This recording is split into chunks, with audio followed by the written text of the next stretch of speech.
जैसे सभी को ज्ञात है कि ये शिव तत्व का विषय प्रतिपादित करने का जो मन बना वो इसलिए बना क्योंकि यही साल का समय है जब अधिकांश कैलाश की तरफ यात्राएं निकलती हैं। कल हमसे किसी ने एक प्रश्न पूछा एंड दे आस्क्ड मी कि how will you try to summarize your experience to Kailash because you are talking on Shiva Tattva. I'm very sorry.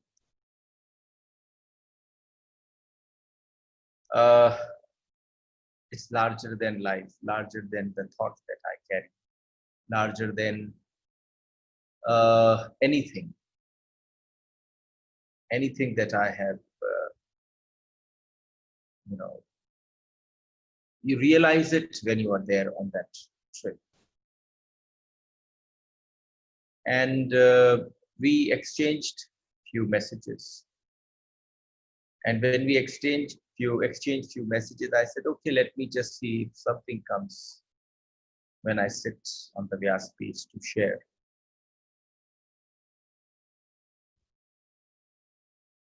It's probably the most amazing library,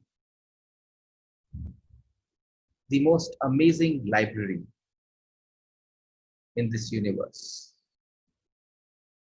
A library without books.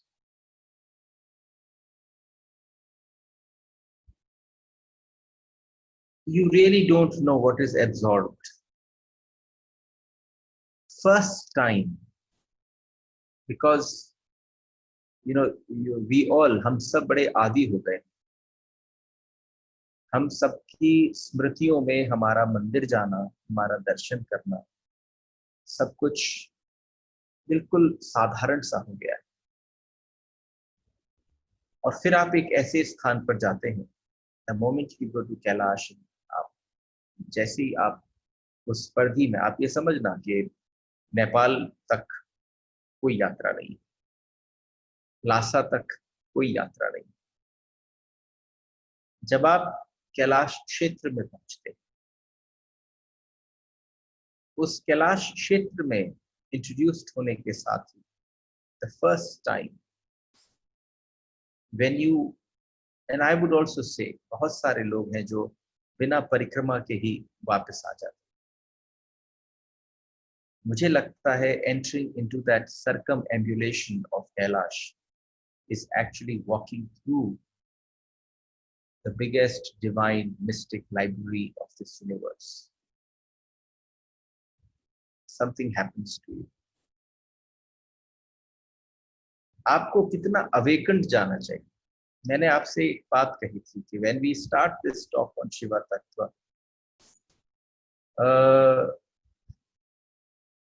मुझे अगर कोरा canvas प्राप्त हो जाए, कोरा मतलब आपका कोरा, और जरा आप अगर चले हो मेरे साथ ये 10 दिन, today is the 10th day, in 10 days के अंदर आप देखो कि आपको कितना कोरा करने की चेष्टा करी है शिव। सबसे पहला जो हथौड़ा मारा गया है, वो हथौड़ा किस चीज पर? आपको सबसे पहली बात बताई, तुम अकेले चैतन्य मात्र। आप कल्पना करो कि अगर आप वास्तव में इस एक्सपीरियंस को, जिसको आप अभी, जिसके बीच से आप गुजर रहे हैं, वो आपको बिल्कुल ऐसा लगेगा जैसे कि कोई बहुत ज्यादा ध्यान दे रहा है आप पर। अगर आप बिल्कुल एकांत अनुभव करो इन एफोरिज्म्स के साथ, इन शब्दों के साथ, इनको अपने ऊपर खेलने दो, इनको आप अपने को पेंट करने दो, इनको रंगने दो, आपको, आपके चित्त को, सबको। और कितनी अद्भुत गति है, जैसे ही बोला ज्ञानम बंधः, तो उन्होंने आपसे क्या कह दिया? उन्होंने आपसे कह दिया कि जितना तूने स्मृति पाठ रखी, जितनी तेरी कंडीशनिंग है, वो मेरे यहाँ आकर नहीं चली, वो वास्तव में चलती भी नहीं। और शिव के साथ ही क्या, किसी भी परमात्मा तत्व के साथ कंडीशनिंग नहीं चल सकती। तो मुझे लगता है कि एक ऐसा स्थान जहां जाकर आप उस विलक्षणता को, उस दिव्यता को, उस अनुकंपा को, उस अनुग्रह को केवल एब्जॉर्ब करने जाते। इसलिए मुझे हमेशा लगता है आप नहीं जा सकते, आप बुलाए जाते। जहां तैयारी हो जाती,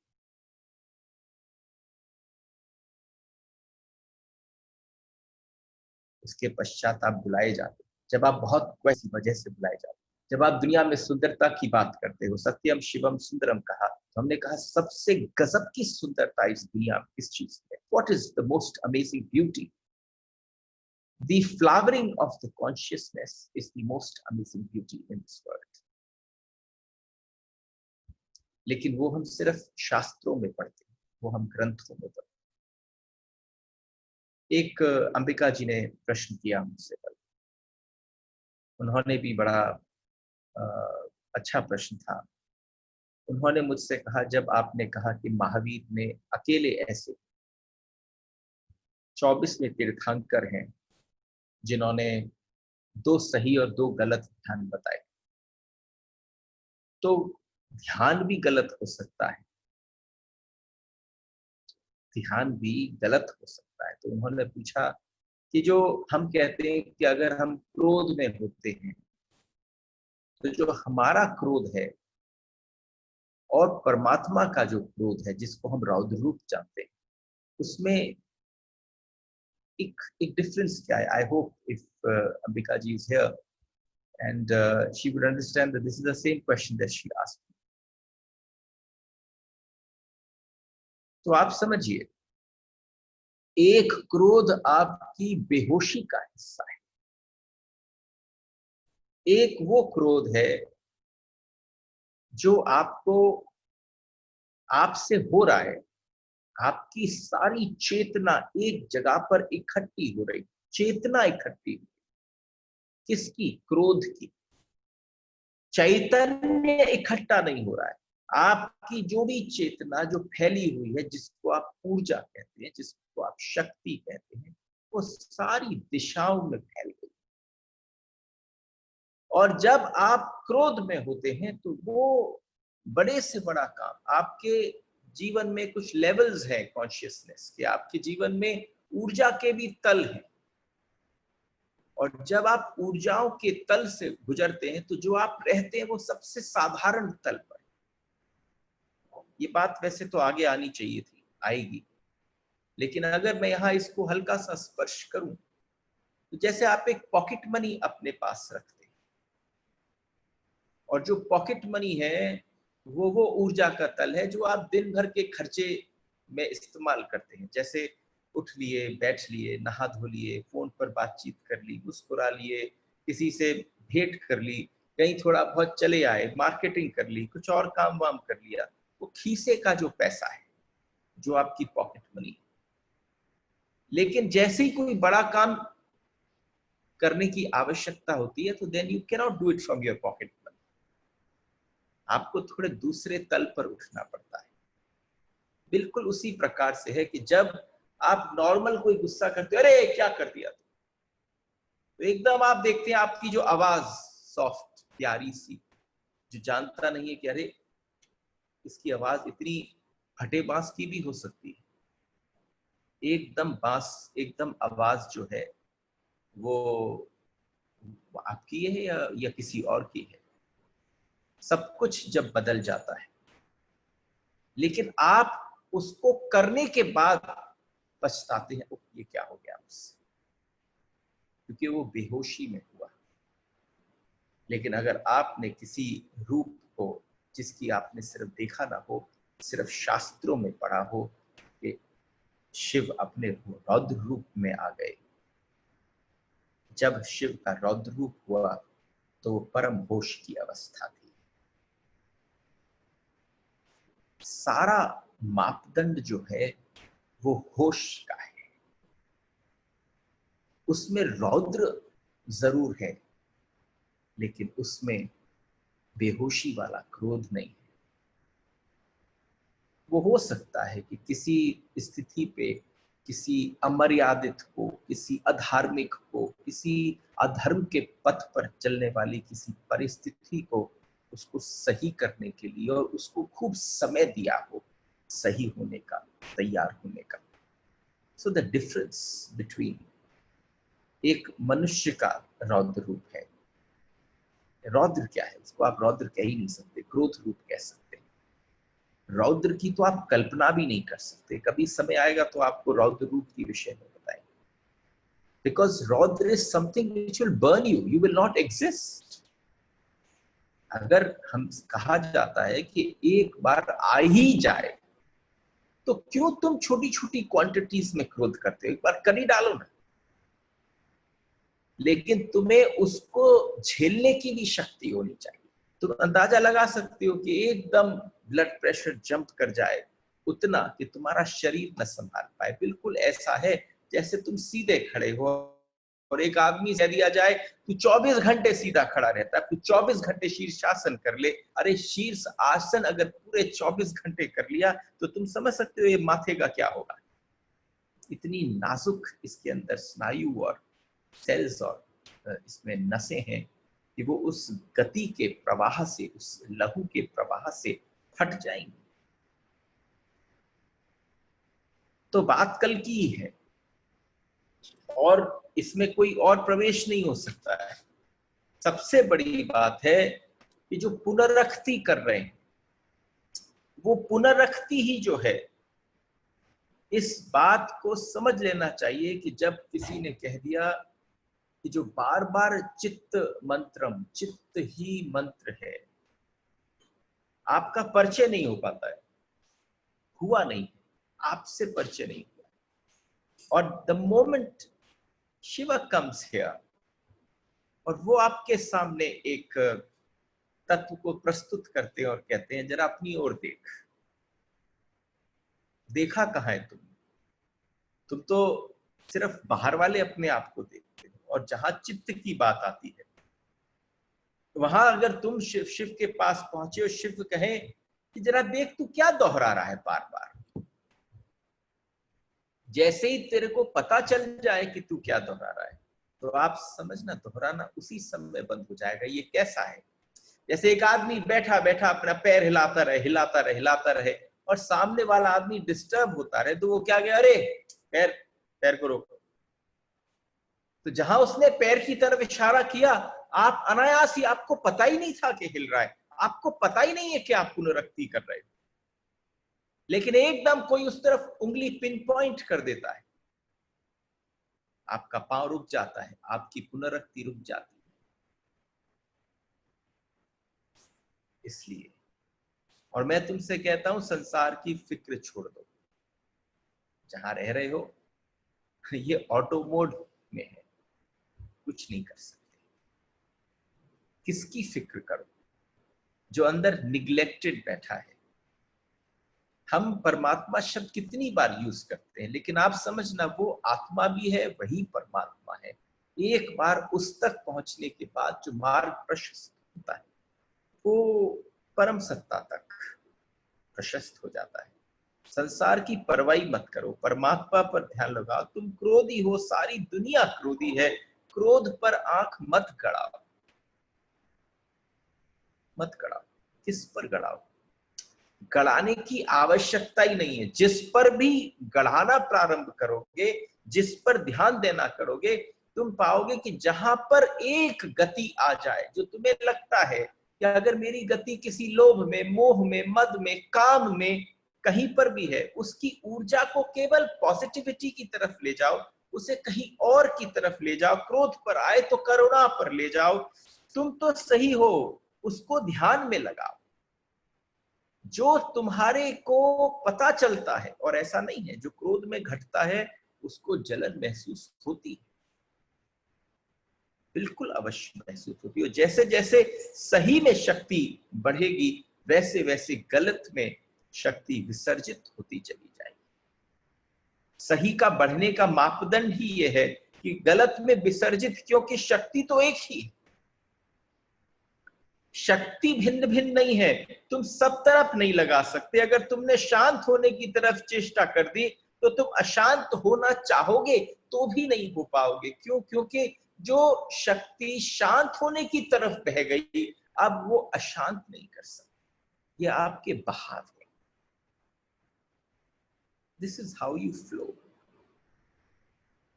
हम सबकी परम स्थिति है। बहुत ठीक से ख्याल ले लो, आप किससे बचना, किससे बचना? नकार से बचना, नकारात्मक से बचना।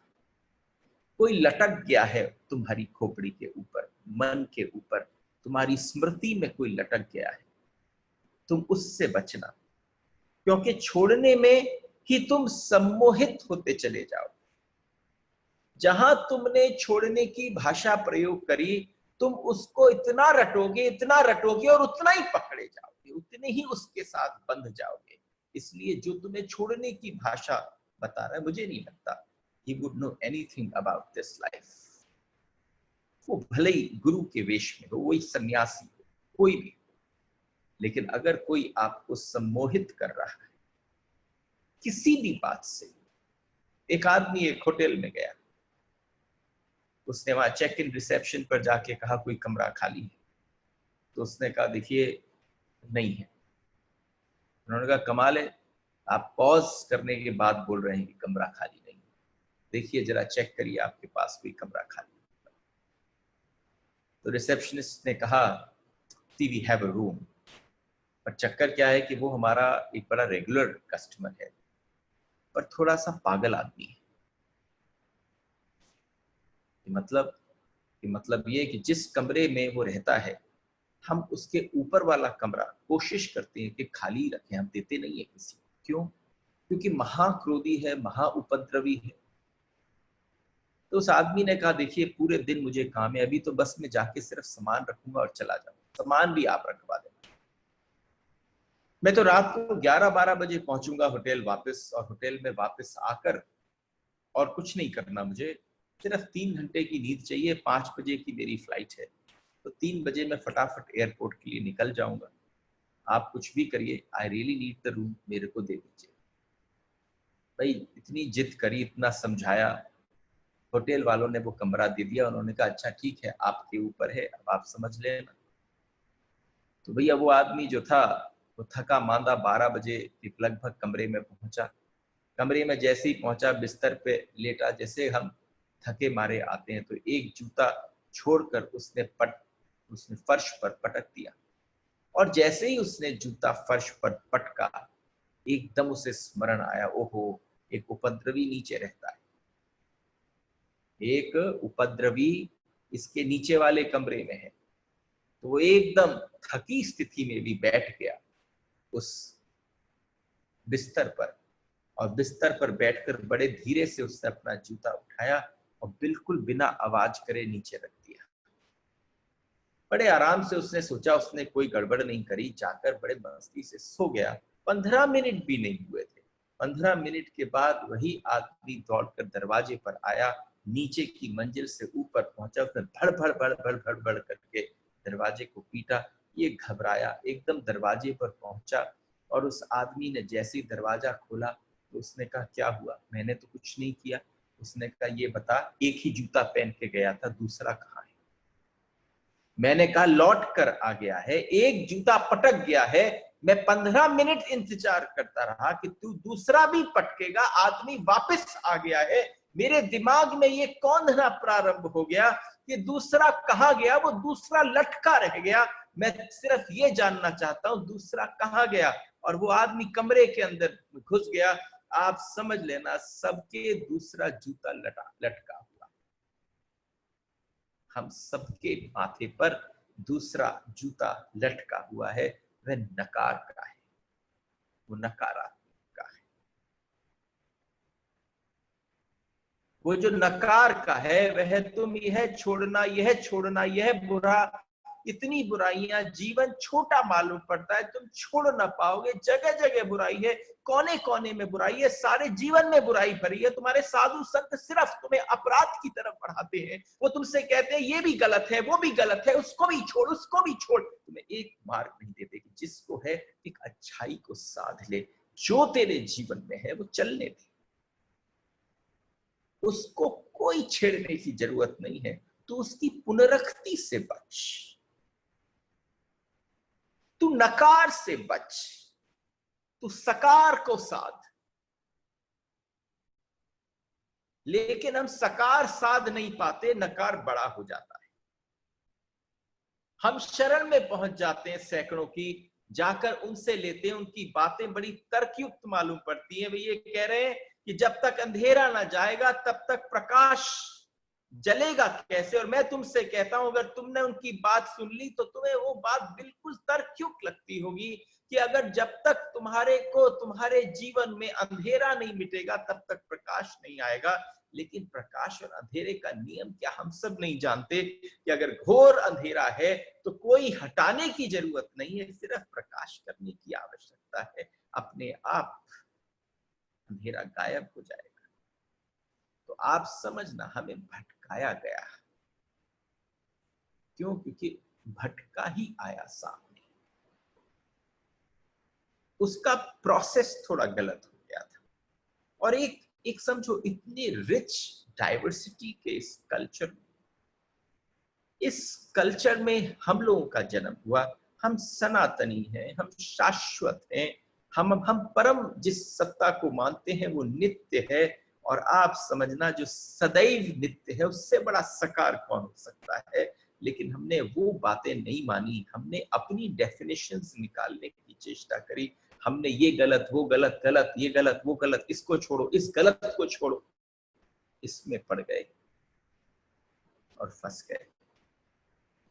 तो सोचने की बात है, दुनिया में कोई अंधेरे को कभी मिटा नहीं पाया, बुराई कभी नहीं हटाई जा सकती, केवल भलाई लाई जा सकती है। बुराई नहीं मिटाई जा सकती। वो जो गलत आप मिटाने की चेष्टा कर रहे हो, वो गलत हटाने की चेष्टा भी बेकार है, सिर्फ सही को लाने की बात है। एक बार सही आया, गलत अपने आप छूट जाएगा। और आप भी देखो, द मोमेंट आपके भी जो छोटे छोटे बच्चे हैं और उनके लिए आप गुरु हो, और जब आप उनके लिए गुरु हो और आप उनकी कोई ऐसी आदत छोड़ना चाहते हो तो आप उनको ये थोड़ी ना कहते ये नहीं करना है। अगर ये बार बार नहीं नहीं नहीं नहीं कोई कहेगा तो आप समझना वो नहीं करना भी उसकी स्मृति बन जाएगा। आप उसकी इस एनर्जी को किसी प्रोडक्टिव चीज की तरफ डाइवर्ट कर देते। बस छोटी सी बात है, आपकी एनर्जी को डाइवर्ट करने की बात है। इससे बेहतर हमें दिखाई नहीं पड़ता। और जब बेहतर न दिखाई पड़ जाए तो तुम उसे छोड़ोगे कैसे? तुम छोड़ना भी चाहोगे तो तुम छोड़ ना पाओगे। तुम लड़ोगे, परेशान होगे, थकोगे, मिटोगे, लेकिन पहुंचोगे कहीं नहीं। हम पहुंचते कहीं नहीं, हम उसी में भ्रमण करते रहते हैं। जब एक जगह पर हमारे उत्तर नहीं मिलते तो हम भाग लौटा देते। हम एक जगह से तृप्त नहीं होते तो हम दूसरा दरवाजा खटखटाते हैं। लेकिन एक अतृप्त व्यक्ति अतृप्त अवस्था में दूसरे गुरु का भी दरवाजा अगर खटखटाएगा तो वहां पर भी वो अतृप्ति में एक एक व्यक्ति का बोध होता है। उस बोध में उसे पता है कि मैंने क्या किया। बेहोशी में अगर कोई दरवाजा खटखटाओगे तो गलत दरवाजे खटखटाए जा रहे हैं, सही दरवाजे तक तो तुम पहुंच ही नहीं पाते हो। चित्त मंत्र है, ये आवश्यक है समझ लेना कि चित्त क्या है, कि चित्त मंत्र है। चाहे बुराई के लिए उपयोग कर लो, चाहे भलाई के लिए पुनरक्ति शक्ति बन जाती है। तुमसे क्रोध होता है, स्वीकार कर लो। मैं आपको बता रहा हूं, तुमसे क्रोध घटे, तुम स्वीकार कर लो। कितनी बार क्रोध होता है, तुम क्रोध का पश्चाताप भी मत करो। तुम समझाओ, तुम्हारे आसपास कोई बहुत प्रेमी जन हो, उसको कहो ना पश्चाताप भी मत कर। पश्चाताप से भी नहीं होगा, तुम लड़ो भी मत। जितनी बार क्रोध आ जाए, केवल उस स्थान को करुणा से भर दो, बात खत्म हो गई, यात्रा दूसरी हो गई। केवल उतना करना है। जितनी बार लोगों को तुम हानि पहुंचाते हो, उतनी बार उनको लाभ पहुंचाओ। जितनी बार लोगों को लाभ पहुंचाने का रस भी, जितनी बार तुम अपने को दंड मत दो, तुम दूसरे व्यक्ति की भलाई की बात करो। किसी को जाकर तुम गाली देते हो तो उसकी गाली के पश्चात कहीं पर उसकी प्रशंसा भी कर आओ, बैलेंस हो जाए। लेकिन प्रॉब्लम कहाँ है? See, I want to take a small pause here. Problem कहाँ? तुम्हारी कोई सहेली है, तुम्हारा कोई सखा है, जिसका एक्सपीरियंस किसी के साथ अच्छा नहीं रहा, उसने तुम्हारे मन के अंदर किसी भी व्यक्ति के लिए जहर भर दिया। वो जहर जो है उसने भरा, उसके बाद वो तुमसे दूसरी बार मिला, उसने फिर भरा, उसके बाद उसने तुम्हारे चित्त को पुनरुक्ति के लिए एक नया मसाला दे दिया। वो तुम जुगाली है, तो उस जुगाली को तुम करते रहोगे। तुम्हारा उस व्यक्ति से जिसके बारे में तुमने सुना, न परिचय था, न कोई मिलन था, न कोई बात थी, बस तुम दूर दूर से जानते थे। आप जब तक दूर से जानते थे, एक बार जब आमने सामना हुआ, तो आप समझना एक व्यक्ति के प्रति राय, किसी और की राय आपकी राय बन जाए, तो आप समझ लेना पुनरुक्ति जो है हो चुकी है। मुझे लगता है इससे बाहर आने के लिए कि हर बार ये एक ऐसा सेशन है जहां पर हम इतने निकट बैठे हैं कि हमारे को पल पल पर चाहिए कि हाउ टू, आपने जहां राय बना रखी है उस राय को तोड़ दो। उस राय को अगर किसी और ने दी है, वो तुम्हारा एक्सपीरियंस नहीं। हाँ, अगर तुम्हारा एक्सपीरियंस है तो बात भिन्न हो जाती है, तुम समझ सकते हो। और आप समझना, हर व्यक्ति में एक अच्छा है, एक बुरा है। जिसमें बुरा भी विशेषता कर है, विशेष है, उसमें भी कहीं कुछ परसेंटेज अच्छाई की होती है। तो इसलिए कांटों में बिल्कुल मत उलझो, वे हैं, पर ध्यान फूलों पर दे दो। कांटों में बहुत ज्यादा उलझ गए तो फिर तुम्हें फूलों में भी आनंद नहीं आएगा। जिनको कांटों से घाव हो गए, उसके बाद तुम्हें तृप्ति पुष्पों से भी प्राप्त नहीं होगी। और यही हमारे जीवन में हो रहा है। हम सब भुक्तभोगी, हम सब भुगत चुके हैं। आप समझिए, एक मजा किस बात का है? मजा इस बात का है कि कभी कभी जब इतनी आत्मीयता की बात उठती है, ये कैसी है? जैसे किसी ने छलांग नहीं लगाई है। जब आप किसी तत्व का विवेचन करते हैं तो आप ऐसा नहीं करते, हाँ जी यहाँ पर भगवान का जन्म हुआ और जन्म के लेते ही भगवान ने एकदम एकदम माखन चोरी लीला प्रारंभ कर दी। हम कथा में ऐसा ही तो करते हैं, we keep jumping from one point to another. लेकिन यहां पर तो अगर आपके मन में शिव तत्व में आपने प्रवेश किया है तो चित्तम मंत्र, इसके पश्चात जो आएगा प्रयत्न साधक, तो बिल्कुल इसकी नेक्स्ट कड़ी है, इसका नेक्स्ट स्टॉपेज है। आप जब तक उस नेक्स्ट स्टॉपेज से नहीं गुजरेंगे, तब तक गुरु उपाय तक नहीं जाएंगे। That is the beauty of the whole thing. इसलिए असली सवाल फूल के रस में डूबने का नहीं है, विस्मय में मुग्ध होने का है। विस्मय में मुग्ध होने का है, आश्चर्य से हटने का है। आश्चर्य आपको बिल्कुल दूसरी यात्रा पर ले जाता है। विस्मय की यात्रा बहुत आंतरिक है। असली बात परमात्मा को भीतर आविर्भाव करने की आवश्यकता है। इस संसार की बेहोशी फिर तुमको आकर्षित न करेगी अगर परमात्मा का आविर्भाव हो गया। बुराई से लड़ने वाला मन बुराई का मंत्र बना लेता है, क्योंकि चित्त मंत्र है। there are some sutras to be taken. बुराई से लड़ने वाला मन बुराई का मंत्र बना लेता है, क्योंकि चित्त मंत्र है। चित्त की इस प्रक्रिया को समझो, चित्त दोहराता है। तुमने कभी ख्याल भी ना किया होगा कि अगर तुम एक बार अपनी लाइफ के प्रोसेस को देखो तो आपके समय सारणी सब बंधी हुई है। चित्त की टाइम डिफाइंड है। आप कब क्रोध करते हो, आप कब काम ग्रसित होते हो, आप कब लोभ में ग्रसित होते हो। अगर आप एक बार गौर से अपने चित्त का अवलोकन करो, उसकी स्टडीज करो, तो आप पाओगे कि आपका चक्र बिल्कुल घूम रहा है, और वो जो घूमना है, वो जो वर्तुलाकार है, वो चित्त की परम स्थिति है। चांद तारे भी घूमते हैं, जमीन भी गोल घूमती है, सारी चीजें गोल घूमती है, मौसम भी गोल घूमते हैं, सब कुछ चारों तरफ जितना है सब कुछ वर्तुलाकार है। हमारे शरीर की जो जो बायोलॉजी है वो भी पूरी तरह से वर्तुल है। स्त्रियों के जीवन में भी जो पूरा साइकिल है वो सब कुछ वर्तुल है। और तुम्हें लगता हो जो यहाँ पुरुष बैठकर सुन रहे हैं कि आपके जीवन में भी वर्तुल नहीं है, आपके में भी वर्तुल है। आप भी डिसाइड कर लेते हैं। सब छोटे छोटे बच्चों को पता है जिनके पिता जा रहे हैं जॉब पर काम करने के लिए कि मंडे को पिता को मत छेड़ना। क्यों? क्योंकि वो जो टाइम है वो क्रोध का है। इसको कहते हैं मूड स्विंग्स। विमेन के अपने मूड स्विंग्स हैं, मेन के अपने मूड स्विंग्स हैं। थोड़ा निरीक्षण करने की आवश्यकता है, थोड़ा भीतर जाने की। तुम पाओगे कि तुम्हारा मन जो है वास्तव में एक वर्तुल। उस वर्तुल में आकर तुम एक बार उस भ्रमण को उसको तोड़ने की चेष्टा करनी है। आत्मनिरीक्षण से तुम इस बात को सहज समझ लोगे कि जैसे मन मेरा घूम रहा है वह एक मंत्र है, और अगर तुम इससे न समझे वर्तुल मन में भटकते रहोगे। इसलिए हम हिंदुओं ने इस घूमते हुए को चक्र कहा है। ये चक्र और कोई नहीं है, ये मन का जो भ्रमण है यही चक्र है। इसको साफ क्या कहा जाता है?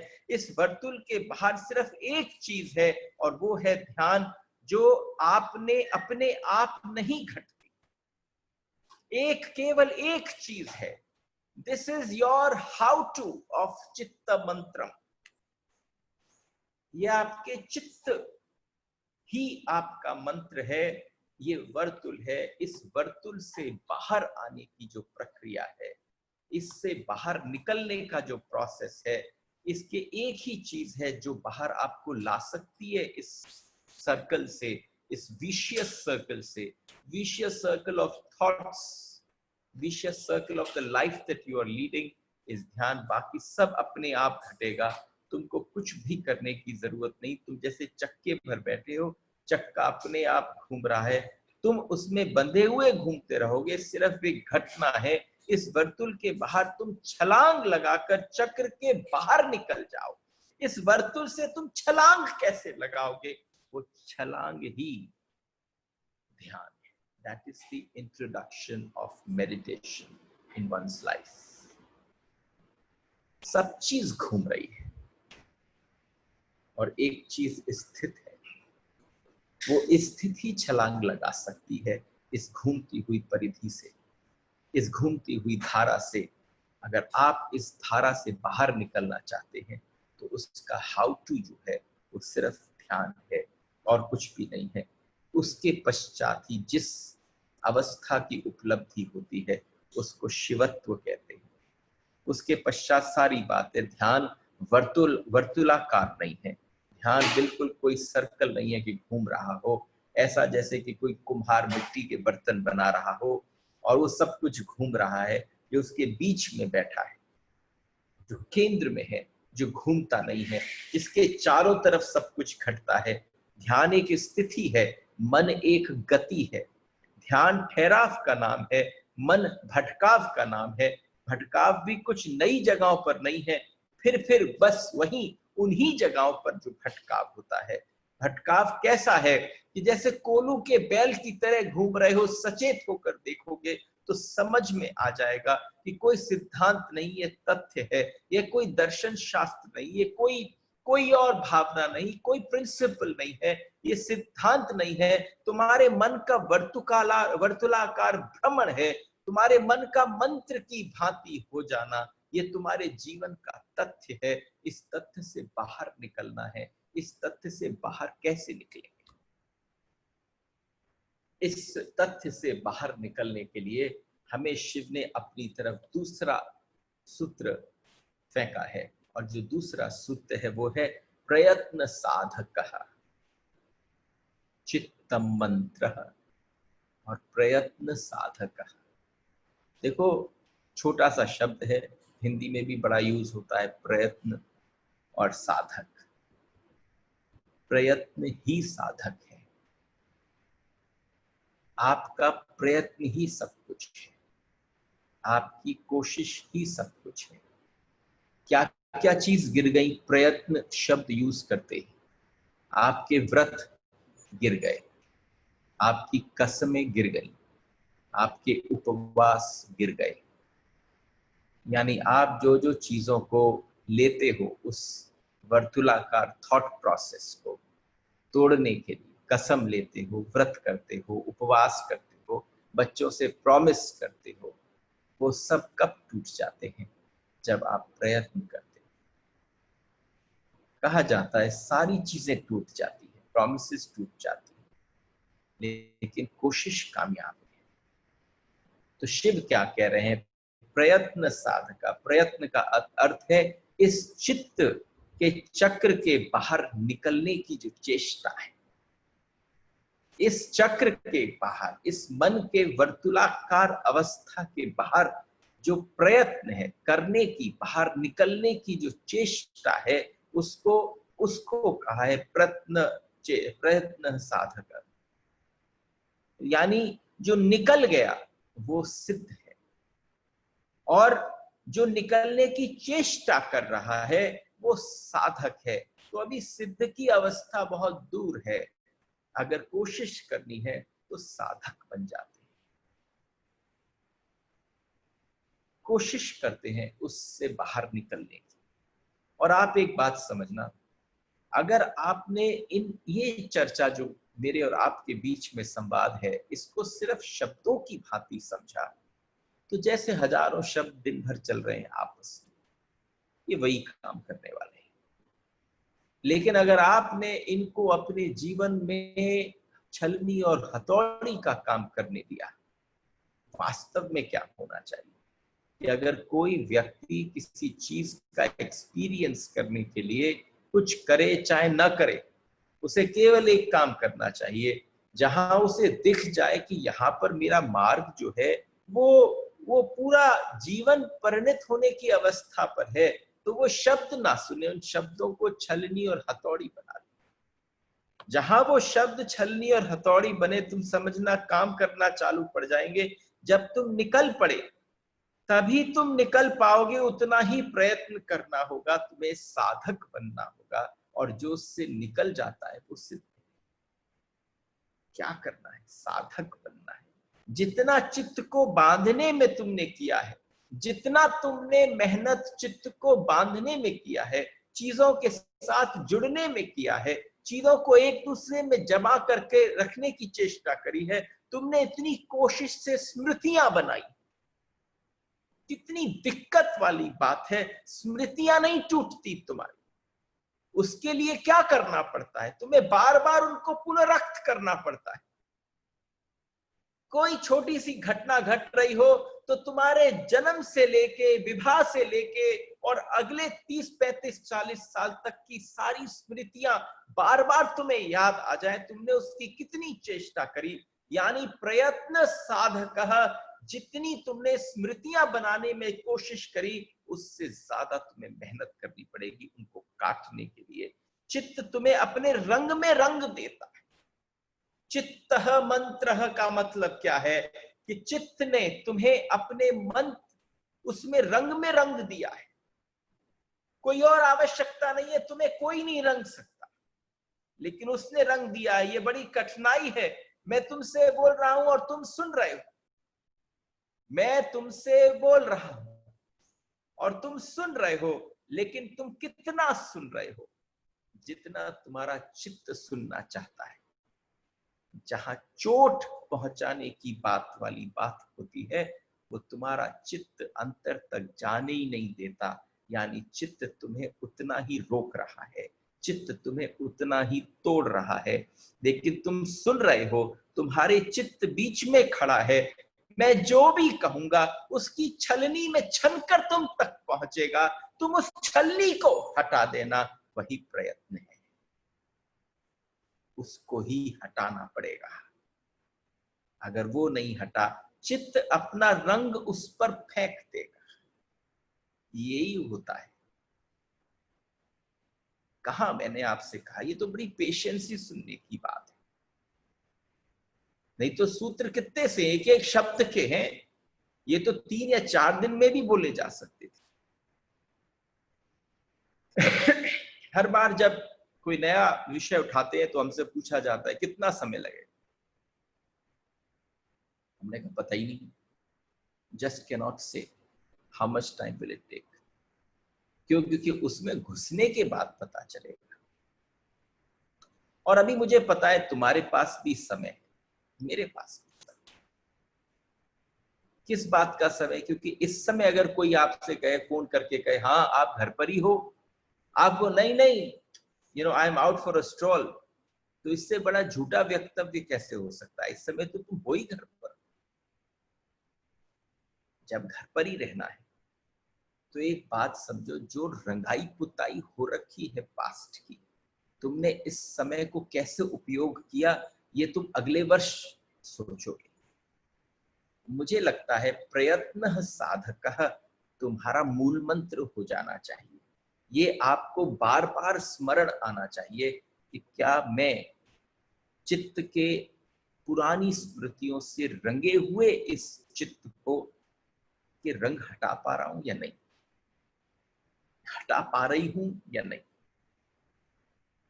एक बार की बात है, एक आदमी शराब पीकर बस में चढ़ गया, और जब बस में चढ़ा तो वहां एक बूढ़ी औरत थी। बाल बिल्कुल सफेद थे और बिल्कुल बड़ी वैसी लग रही थी। उसे उस जवान लड़के पर बड़ी दया आई। उसने छूटते ही कहा, और जो लड़का शराब पीकर बस में चढ़ा था, उस व्यक्ति के वो जवान था, ये बहुत ही बूढ़ी औरत थी, पूरे बाल सफेद थे, सारी झुर्रियां पड़ गई थी, और वो आदमी इतनी बेहोशी में था कि चढ़ तो गया, लेकिन इस बूढ़ी औरत के मन में आया कि मैं इससे कोई बातचीत करूं। तो उसने मुंह से शराब की बदबू आ रही थी, तो उस बूढ़ी औरत ने उससे कहा, बेटा तुम्हें होश है या नहीं है?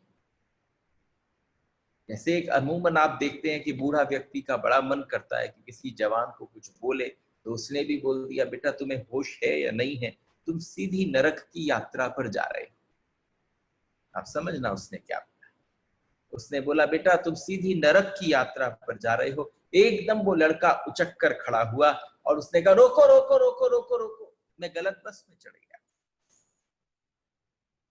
उसने तो उसकी दशा देखकर बोला था, इतना जवान लड़का है, इतना पिए हुआ है, मुंह से बुरी तरह से बदबू आ रही है। उसने कहा, तुम्हें पता है तुम नरक की यात्रा पर हो? लेकिन उसने उसी समय बस रुकवा दी और कहा, रुक जाओ, वह जो चित्त है अगर बेहोशी में डूबा है तो हर चीज को अपने में रंग लेता है। उसने ये नहीं सोचा कि उसका जीवन नरक की तरफ जा रहा है, उसने ये सुना ये जो बस है ये नरक की तरफ जा रही है, इसलिए सोचा नहीं नरक नहीं जाना। उसी समय बस को रोक दिया और कह दिया, नहीं नहीं मैं नरक नहीं जा रहा, ये गलत जगह जा रही है, मैं तो कहीं और जा रहा हूं। ये चित्त का तरीका है रंगने का। प्रयत्न साधकः, कृपया कर कोशिश करिए, प्रयत्न करिए।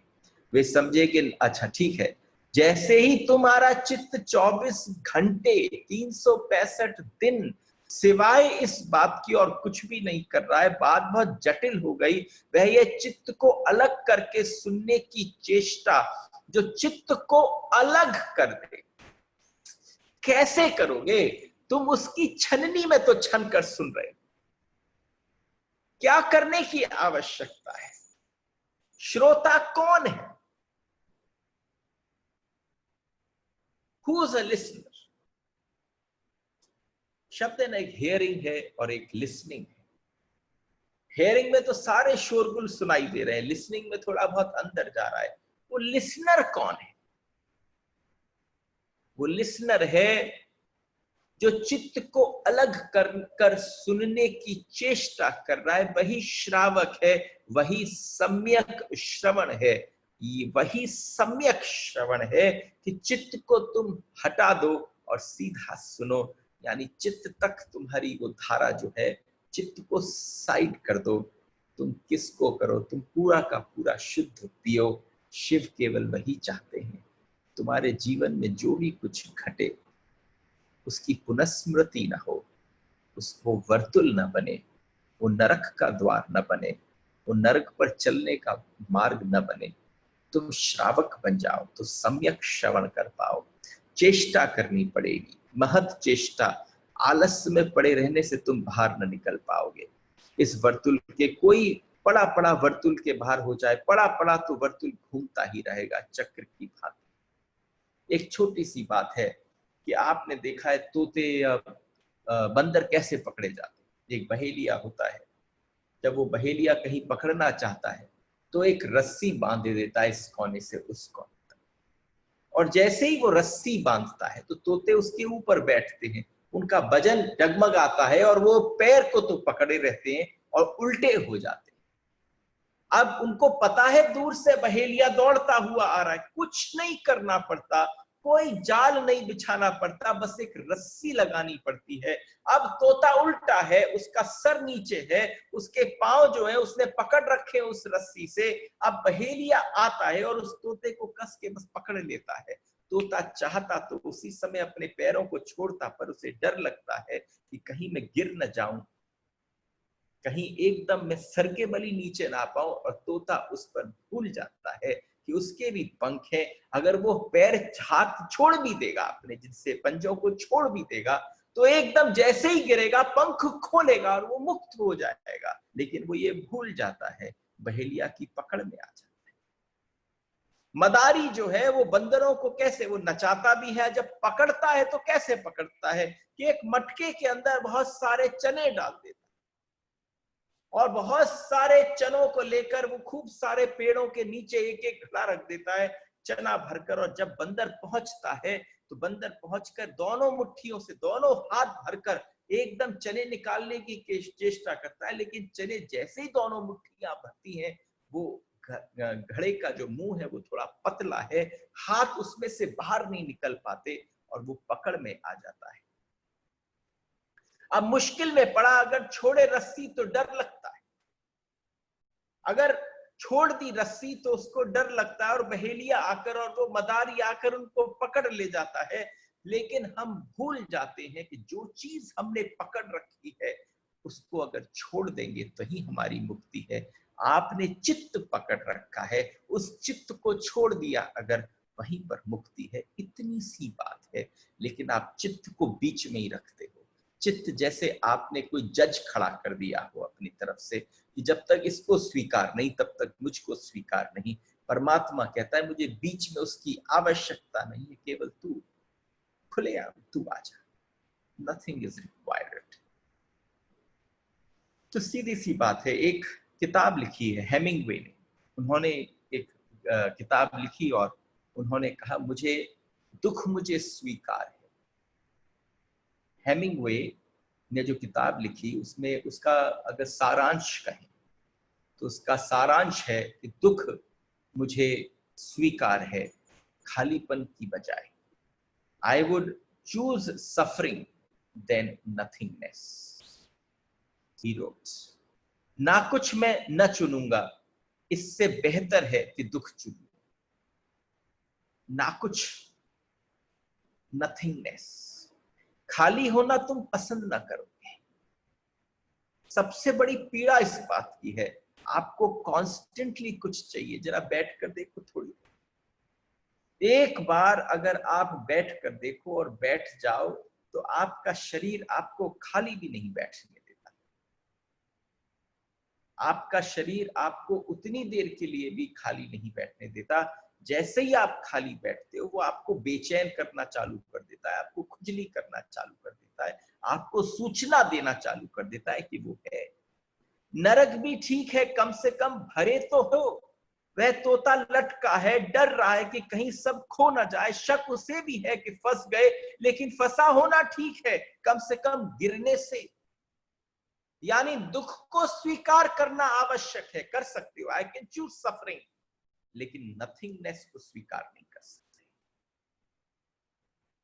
उस तोते ने भी यही किया, उस बंदर ने भी यही किया। तो आप समझिए हम कौन है। शक उसे भी हो रहा है कि वो फंस गया। फंसा होना ठीक है, कम से कम इस चाक को तुम ही पकड़े हो। चाक तुम्हें नहीं पकड़ा, मन तुम्हें नहीं पकड़ा है, तुमने मन को पकड़ लिया है। प्रॉब्लम यहां पर है। जब तक आपके पास एक बड़ा छोटा सा सूत्र है, मैं आपसे एक बड़ी छोटी सी एक भाव कहता हूं, क्या करना है? मन को छोड़ना है। आपने मन को पकड़ रखा है, मन ने आपको नहीं पकड़ रखा है। आप क्या कहते हो, मेरे मन ने मुझे पकड़ रखा है, वो गलत प्रोसेस है। आपने मन को पकड़ रखा है, इसलिए नहीं, मन तुम्हें नहीं पकड़े, मन को डर के कारण तुमने पकड़ा है। और जब तुम्हारे डर के कारण तुमने मन को पकड़ा है इतने जोर से, उसके बाद साधु संतों के पास जाते हो, गुरुओं के पास, महात्मा के पास जाते हो। छुटकारा कैसे हो? मन से छुटकारे के लिए किसी से पूछने की जरूरत नहीं है, इतना समझ लेना काफी है कि तुमने पकड़ा है। अगर तुमने पकड़ रखा और तुम्हें सिर्फ इसका पता चल जाए, एक बार बस पता चल जाए, तो तुम्हारी मुट्ठी एक क्षण में खुल जाए। तुम्हारे वो जो पंजे हैं, जिन पंजों से तुमने पकड़ रखा है मन को, वो मन उसी समय खुल जाए। तुम्हारा डर जो है वो उसी समय एक परम आनंद की तरफ खुल जाए। इसी को कहते हैं कि रिपीटिशन इज गॉन। जब तक तुम साधक न होगे तब तक प्रयत्न न करोगे।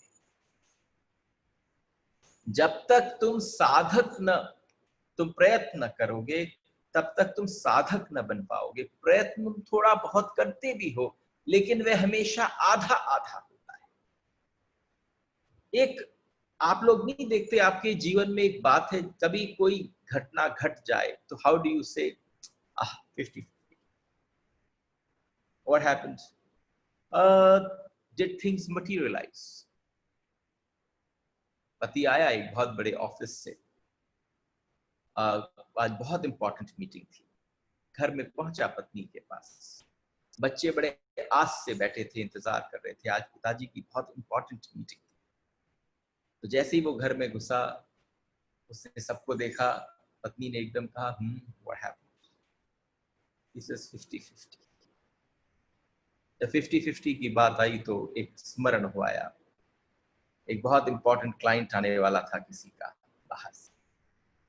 ताज होटल में रात को डिनर की व्यवस्था रखी गई। पत्नी से कह दिया, डिनर विनर मत करना, आज बहुत इंपॉर्टेंट क्लाइंट है, अगर बात बन गई तो समझ लेना we will be on a bigger boat now. तो पत्नी ने कहा, अरे वाह, बड़ी मजेदार बात है, कि तो मैं वेट करूंगी, and we'll rejoice at night.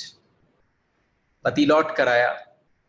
जैसे ही पति लौट कर आया, उसने खा भी लिया था, पी भी लिया था, सब कर लिया था, लौट कर आया। जैसी दरवाजा खोला पत्नी ने बड़ी खुशी में, तो पति ने घुसते ही कहा, मीटिंग कैसी रही? 50-50। कैसी 50-50? उसने कहा, मैं पहुंच गया था पर वो क्लाइंट नहीं आया। आप 50-50 कुछ भी कहो, मेरे लिए 50-50 यही है। क्यों? क्योंकि आप पहुंच गए थे, सामने वाला नहीं पहुंचा, आपका मन पहुंच गया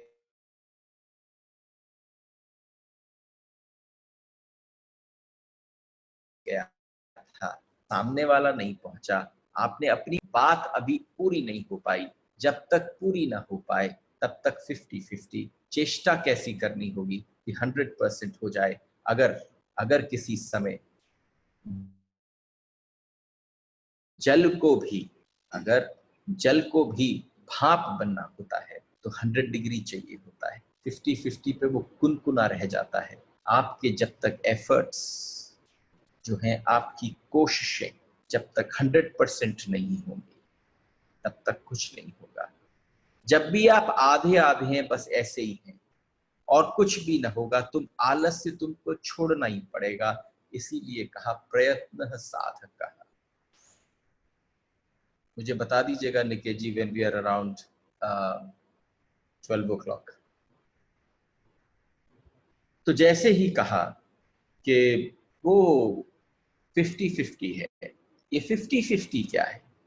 ये जो आपके पास आलस है, और जितने भी लोग कभी कभी जब हम ध्यान के शिविर करा रहे हैं या वर्कशॉप्स पर जाते हैं, तो वर्कशॉप्स पर पहुंचने के पश्चात क्या घटता है? भाई वर्कशॉप्स पर पहुंचने के बाद आप गए और वहां जाकर आप देखते हैं कि कोई कहता है कि can I have an excuse. आपको पता है हम जब कैलाश जाते हैं तो हम कोई डिसिप्लिन फॉलो नहीं करते। क्यों नहीं करते? क्योंकि कैलाश में होना ही एक सबसे बड़ी बात है। जहां आप पहुंच जाएं तो आपकी आंतरिक अवस्था जो है उसको आलस्य का त्याग करना है।